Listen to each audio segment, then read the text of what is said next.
ba Congolais baza ba inconscient. Pour Congo bon, il faut mentalité. Ata ba changer 150 présidents to souffrir kaka. Président Fati a ocha ba garde na ba porte ba mapangu na biso te ke ba surveiller muta suba na mirte. Mais bato ye mo na conscience na yo ba ke fona telema na suba na miro. Ata ba komi. Po biso ba. Il faut na bima na balabala na bwaka maya basani. Il faut na bwaka fulu na coin avenir. Il faut fatinda ya oloba acha ba donc président nengaza na ifa luka ba garde acha na ba coinyo sopo bato ba suba kate bato ba boka matitité mentalité la conscience ba Congolais baza ba inconscient ba Congolais baza ba inconscient. Chacun portera sa propre charge. Conseil au plus ça va te mais t'as dit bah tu vas yo kalamote bah tu vas yo kalamote toucher côté positif to kepen na côté négatif une façon d'apporter un plus même à ta mutu moko soki à comprendre biso à l'amour qui ça serait quelque chose déjà ko bimisa ba énergie na maramba négativité oza ko se rendre négatif yo moko perdre temps ozo perdre mamno à bien pour rien makambo etali yote ozomona bato nyonso bakota na en makambo tadi tolobela ngo ebele ngala kokana nga suko lobela makambo bato ba réseaux sociaux te na baya awa tolobela kaka réseaux sociaux te kasi bato baotala biso pona biso bato tosalaga te ngala lobela bato baotala nena lobela bango et puis bato poto balinga vérité te so lobela bango vérité en face boy boy na yo il est belé pe ba inanga pona bimisela bango mo essence wana nalinga olobela nanga bango te mona mutayebi mamba sana sa moyo so monique ningo sa soutenir bamba ofinga eza bien pona yo o continuer. Did somebody say that Majabu Gospel is coming to the United States? Yes, Majabu Gospel is coming to America. Pour la toute première fois, Majabu Gospel aux États-Unis d'Amérique. On the 16th of January, it is happening in Portland, Maine. An amazing, life-changing and epic concert. Et le 23 janvier 2022, bien sûr, à Dallas, Texas. Je peux m'imaginer combien la gloire de Dieu sera présente. For 2022, it's gonna be glorious. The whole Majabu Gospel team will be there. And we cannot wait to share this moment with you.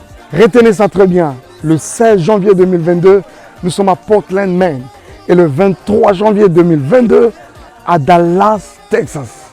Invite a friend, save these 2 dates, because you don't want to miss it. And I hope to see you there. Soyez bénis.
Mesdemoiselles et messieurs, Bandeko Balandia, émission au le cours de bonne conduite, Bino Bayenyon, Sobolinga Kamosala, Biso Dosa et Lakabino, Mbote, Nabino Bisika et Zwami Bino. Je vous dois du respect, Benga Bino, des abonnés nobles, Bino Bayebola, Nakabiso, parce que ceux qui Bino Té, Tokosala Mosalo, Tosala Kate, Lelo Nazoni Lissous, avec un nouveau numéro, il y a émission au le cours de bonne conduite avec ma consoeur Sarah Tola, une façon.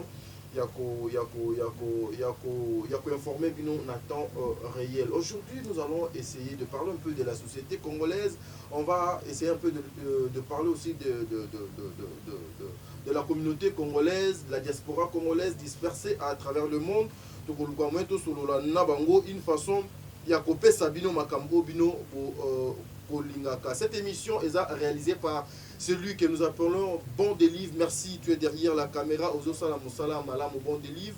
Réalisé encore par Ndekonabiso. Il s'appelle encore comment le Botswana Ferdinand Botuale. Ferdinand Botuale, merci beaucoup parce que comme on a enregistré bien voilà émission est enregistrée par Ndekonabiso Nami Balai. Bon délivre, tout fond la plateau. Ah, parce que déjà Sarah Ndata de Danga, Azo Kansa non sa mamba wenge. Nga non sa mamba wenge siko. Mais non ça là nanga. Siko yepsanga. Mama Zozo, na boa qui était pour asalini. Mama Deborah na boa qui était pour asalingani. Papa Noé mavaka nzinga na boa qui était pour asalingani. Mama Bijou na ko boa qui était pour basalingani. Moutoune di Mama Zozo avec ba sacrifice au nion so sala. Ten na boa kité na lobi ndezo tala ngande tina olinga na boa ka. Sarambote. Bote Sara. C'est Madjabou deuxième édition Zoban. Oh, Madjabou deuxième édition, Madjabou Gospel deuxième édition et Zobanda. Yo boa ki ka Madjabou. Na boa ki na Jimaji Kadasa. Jimaji Adassa. Na Fondation Sarato. Fondation Sarato là. Na boa ki na Azir. Azir. Na Mweba. Amelia Mweba. Amelia Mweba. Ngote na Yokasima. Ngote Tadi. Police santé. Très bien. Tout makasi. L'épisode continue. Nazo kokate. Na Malilio. Zobomande. Est-ce que vous pouvez comprendre que dans les Toyaka Bouyepena, tu vois, il y a peu de A de 7h, 17h, Tozaka A.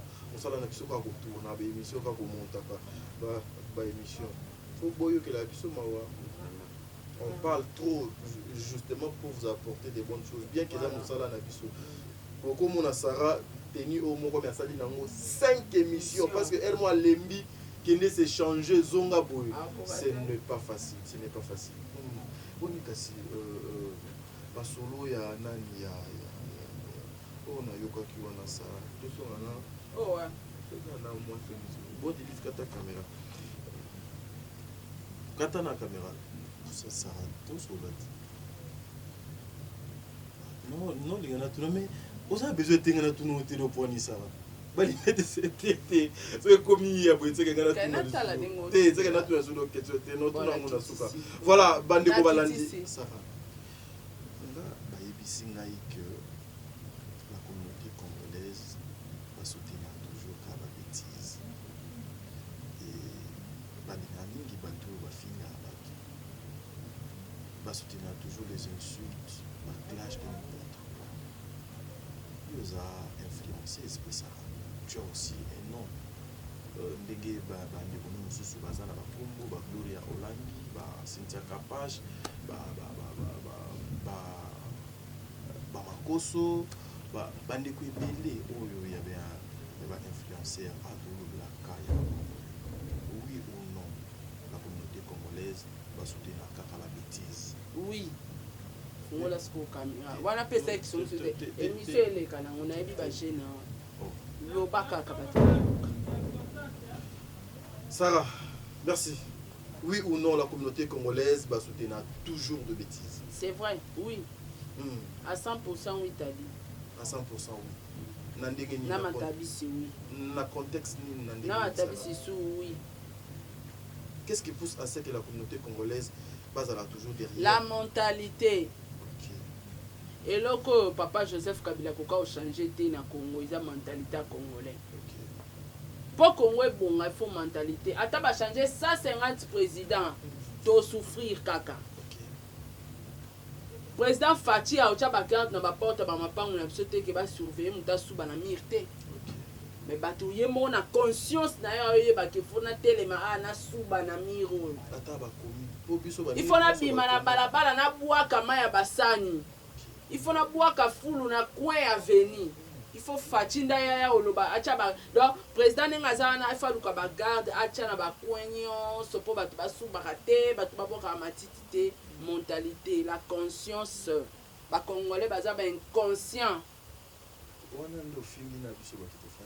c'est-à-dire on généralise parce que la majorité to cause à 20 tu es conscient et on a ba femme insensée na ba femme avertie la majorité ba insensé baza ebele donc question tourni congolais a soutenir ba bêtise c'est vrai sur otali na réseaux sociaux il y a des personnes il y a des influenceurs oh ba sala ramsana bango na nenga bien mais bako beta ba vie oyo bata mafinga basala ate en tout cas tia aussi sa réseaux sociaux na anti ko beta ba vie na te faut beta ba vie wana faisait clash faisait aye na vie privée batu faisait mafinga nde oyebani bakotala yo ndo beti ba vie wana mentalité pena tadi il faut to bana na mentalité bato bana poto batala biso ope bana chesta batala biso to na pour moko za mentalité ba ko soutenir makambo ya bien te soto keno kutu soto bino keno pe musika ngana bizo kutu keno nga pe na musika to ko le tambandaka kamba ba maître spirituel na ba pasteur omona banda na banda oyamba docteur Patrick non nazwa ba appel te ke mutabengi nga sara pesa ni mo docteur Patrick non te balandaka ye me baobenge te mpona bavi na bango bapesa bango ata conseil spirituel to mwa solution mais soko oyambaki maître fille moko baescroka ye 800 et quelques dollars maître mo ayaka avandaka na kiti nanga ntango baescroke ala ye okomelanga osanga tola mutu na o wana apesaki ye 850 dollars ngabi ozwi lisusu bapaster bayaka awa bazosala bemission awa bobengaka te ata 1 dollar opesa paster te mpo anini obokola ye siko moto aza père spirituel ya bandoki pe ya lokuta ya bafrapper ozwi mbongo no ebele obimisi opesi ye confiance eyi nde longa sa osala sala émission nga bwa liboma afutenga mbongo nosala émission te ozwi Kongola zaka na makama mabe so pasteur moko abi azote ya tadi bon talete tala biloko docteur Patrick forma biso bon talete mais deni le si sora abi aleka nenga clashara ba pasteur baninga ba vie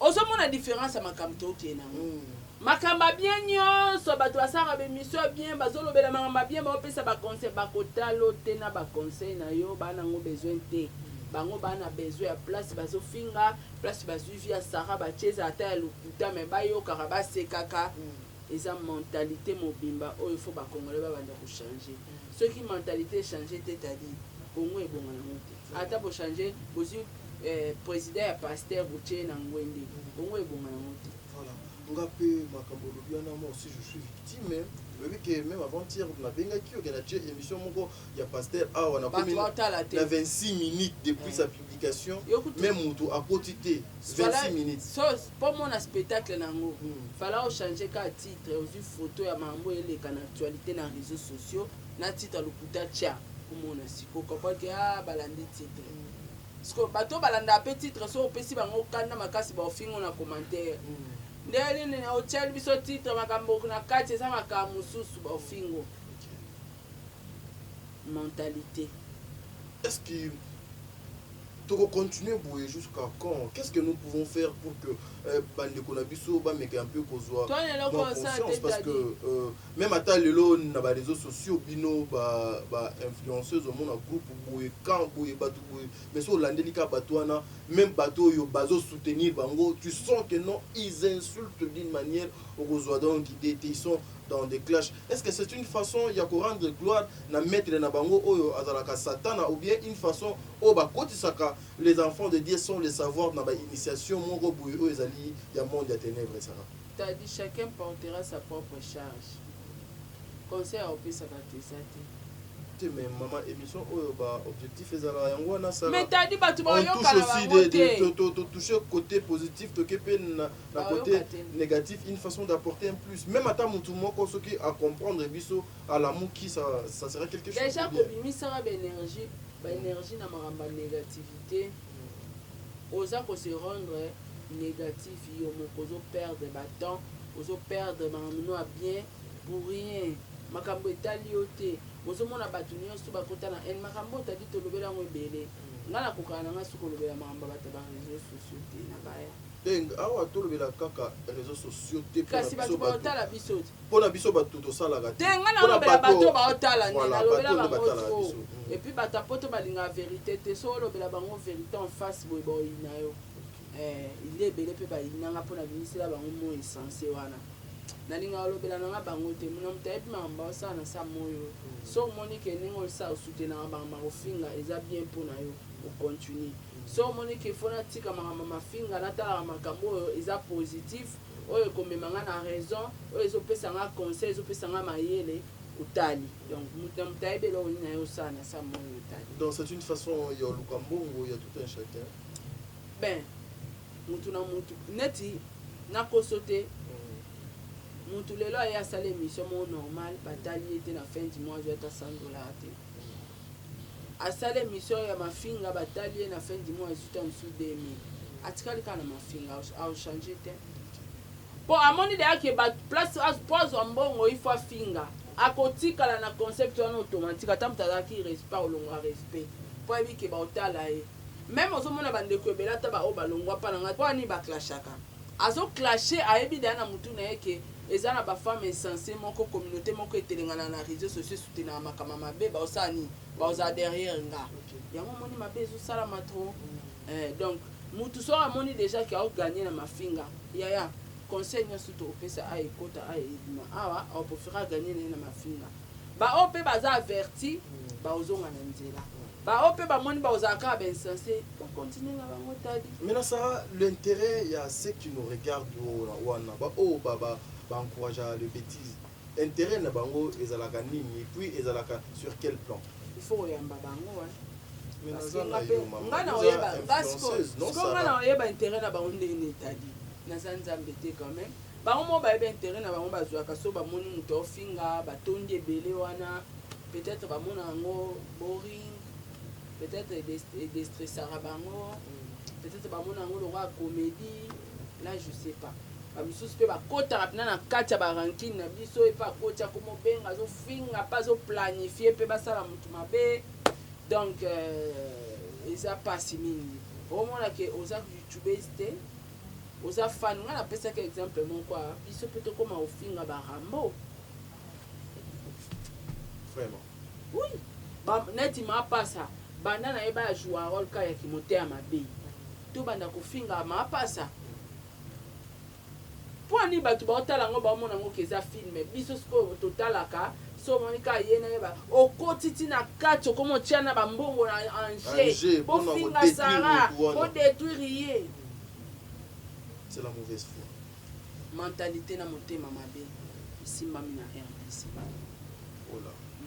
tochange bango te tadi ya pasi bato baolinga kutu prière te ochange bango mentalité ndenge bali makambo église te so tie bamaître spirituel bolekaleka na bino na bémission bokwala bango balar nga ata maître spirituel soki alekaki na chaîne na nga akwali olar kobenga nga te mpo makambo malamu baobenga te bapasteur baobenga te balobaki toovwamisa bango me baopréféré babenga banganga mentalité ce sujet ici etali bandeko nyonso bino baye bolandaka biso bino baye bozalaka na biso ce sujet vous concerne sujet est très important pour la bino preuve vous allez voir que cette émission et vous en avez vu mokier au voilà émission au bandeko ebele basalaka okomona bapartage ebele bapartage ekosala mate na émission oyo c'est parce que on cherche ya koramener bato na baraison na nzela oyo donc esengeli vous allez voir ceux qui publier mutakala ya frère moko boye pasteur moko boye mutu moko boye okomona réseaux sociaux ekotonda yango na yango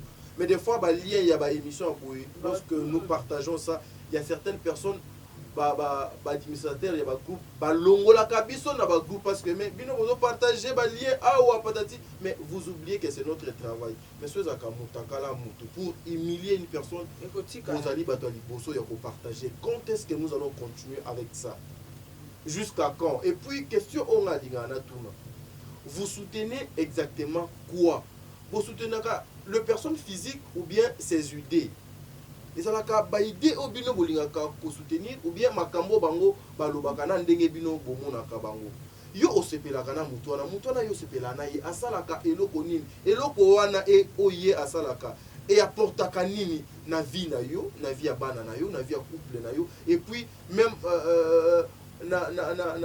comment dirais-je le terme même sur le plan spirituel amemelaka yo nini et apportaka nini hier je à l'église na sepelaki na place moko le pasteur ateyaki biso azwaki exemple bino bayebokendaka koaccompagner bato na bandako ya banganga ou bien bato oyo bokenda kolakisa bato bandako ya banganga bozalaka mpe na etumbu monene oyo ezalaka réservé epa na bino c'est pareil lokola baye oyo bazokosala mabe vous êtes là derrière bango pour soutenir bango et kozala eloko ya malamu te bon des livres voilà na ko profiter na 2 minutes juste non ça la makamba wengete de penser à une grande dame Kim Kimora double K depuis quelque part un grand merci à Lisette Koulouma Lisette Koulouma ouais tata mwasa bana te Lisette Koulouma aza tata mwasa bana nanga vraiment na dédicacé était Sarah na sali yo nini maman et puis oyo pene ya suka nazolinga na dédicacé une grande dame depuis quelque part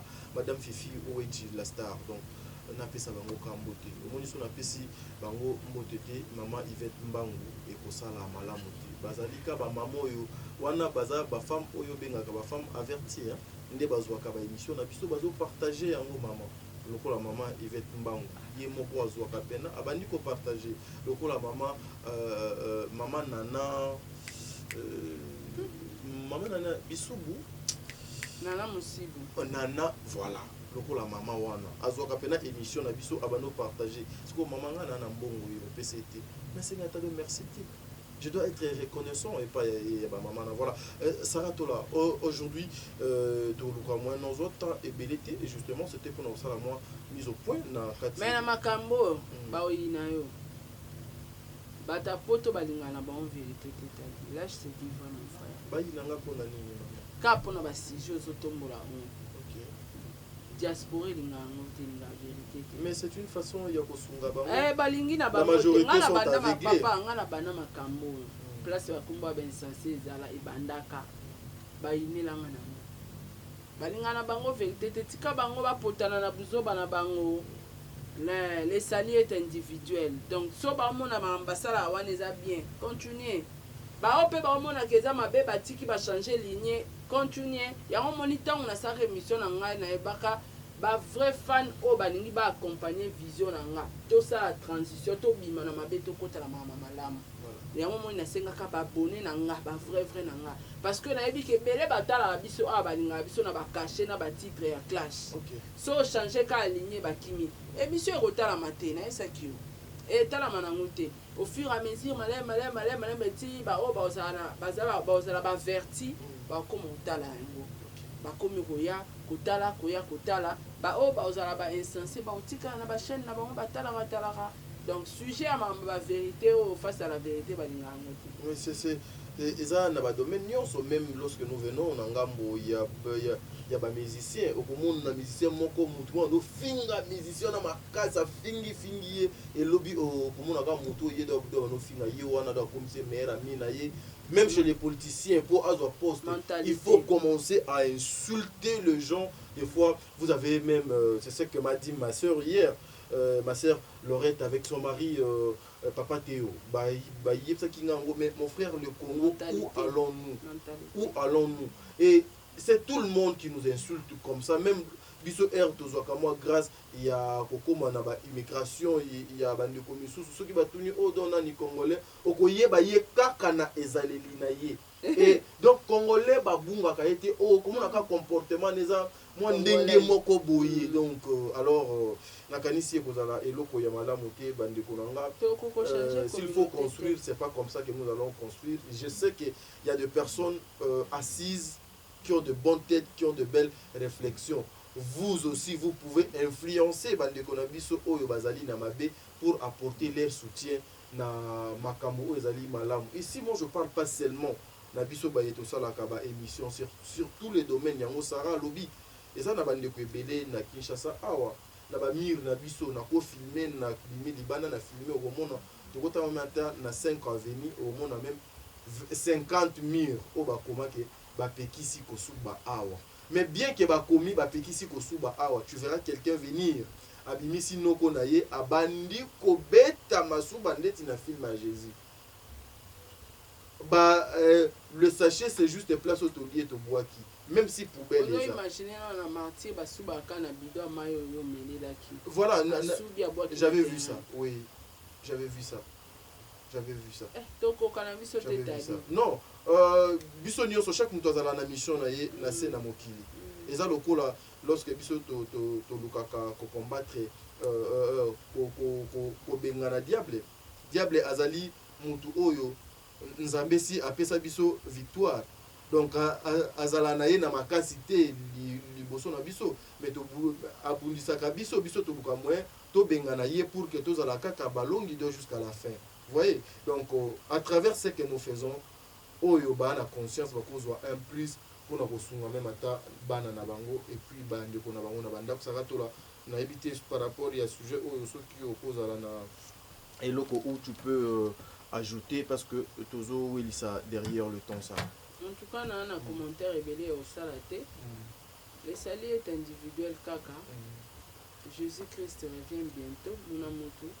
Afuta selon etambole na ina sambo selon etambole na mutami lengela voilà. OK moto na moto amilengela Sarah mais ndeko moko akofanda place mobwe afandi azotala émission au Sarah tola et azoni tuna ba question soki lelo il faut qu'on en parle et pas ya Sarah tola personnellement individuellement tolongwe na bangambo ba makambo nyonso tosala kana o tosala et que Sarah tola azana besoin mutu a bénéficié la savoir connaissance ya Sarah tola individuellement et pas ya ba femme oh avertie et censée être individuellement de la part de Sarah tola c'est que tu penses pour apporter un plus et koki kozalani. Je sais que c'est pas tout le monde qui va a raison avec un cœur. Mais Azon a raison. Atia conscience d'aller en place et puis Atala Makambo ils ont apporté un plus sur les réseaux sociaux. Sur les réseaux sociaux. Message important. Dernier mot Nayo, c'est celui dédicace César. En tout cas merci na bande réunions balandi na mikolo pina na mitaba dédicace. Merci Nzambea Pambola Bino. Pour continuer à côté la marama malamu, pour continuer à soutenir marama malamu, pour que vie n'a pas qui n'est malamu. Au fur et à mesure, aux soutenir la négativité, aux autres l'énergie à ma baie, au moins à côté vie n'a yo, il faut avancer puis aux la bloquer. Donc voilà là on a encore le batadi. Merci de Yambinga. Ok, na semipe merci na bande konyoso ba landi biso mokolo ya lelo. Ezala ki esengo et pas nanga ko yambela bino mona mboka Sarah tola. Pour tout ça qui émission na biso le code de bonne conduite ya lelo pour fustiger ba comportement ya mabe oyo ya bande ko na biso oyo balinga mingi ko soutenir kaka mabe ngai na ko kindi na lombango bongo ko na ko kata émission ko so na merci na bande ko nyonso bazwi libaku ya kolanda biso na banda ko na bango merci na Fifi Wechi la star depuis quelque part merci na Kim Mora double K depuis quelque part aussi. Un grand merci à Lisette Matala, Lisa Koulouma Tata Moussabana Nanga, Lisa Koulouma Tata Moussabana Nanga depuis la France. Passage conseil Nayo Samba 3 au cœur. Un grand merci aussi à maman Zozo, la femme de papa Noé Mavakala Nzinga, maman va sacrifice. Merci maman Samba 3 au cœur. Le 7 juillet, c'est mon anniversaire, Sarah. Le 7 juillet, anniversaire Nangaï. Donc, Dozala Naba orphelin, comme d'habitude. Ndena Kinaka, tozala wana tofanda na ba orphelin, papa Noé Mavakala Nzinga, maman Deborah Lubanda, maman Pamela Moussassa, Barbie la Grande, Maman Bijou. Merci. Bisika et Zouami Bino parce que vous avez la considération et le respect dans Moussala Otozo Sala.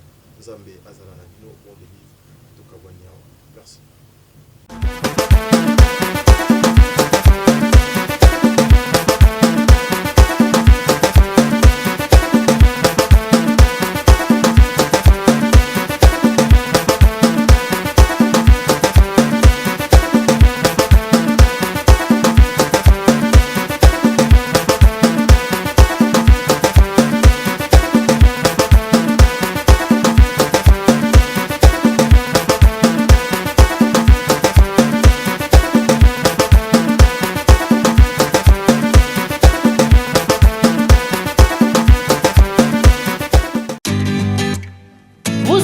Entreprises, boutiques, ONG, églises, restaurants, chaînes de télévision, partis politiques, écoles, universités et autres. Et vous voulez que tout le monde soit au courant de vos activités avec Muntu Technology, nous avons une solution pour vous. Nous avons la capacité de vous rendre visible dans le monde entier. Nous allons créer pour vous un site internet, une application mobile Android, iOS, chaîne YouTube, une page professionnelle de tous les réseaux sociaux, sécurité informatique ainsi que le marketing digital. Et nous allons monétiser tous vos services afin de vous permettre de gagner de l'argent sur Internet. Nous sommes sur l'avenue Cabinda, numéro 211 dans la commune de Lingwala, référence Cabinda Center. Veuillez nous contacter au plus 243 82 09 34 440. Mail contact@muntutech.com. Site web c'est www.muntutechnology.com. Muntu the Technology of Africa.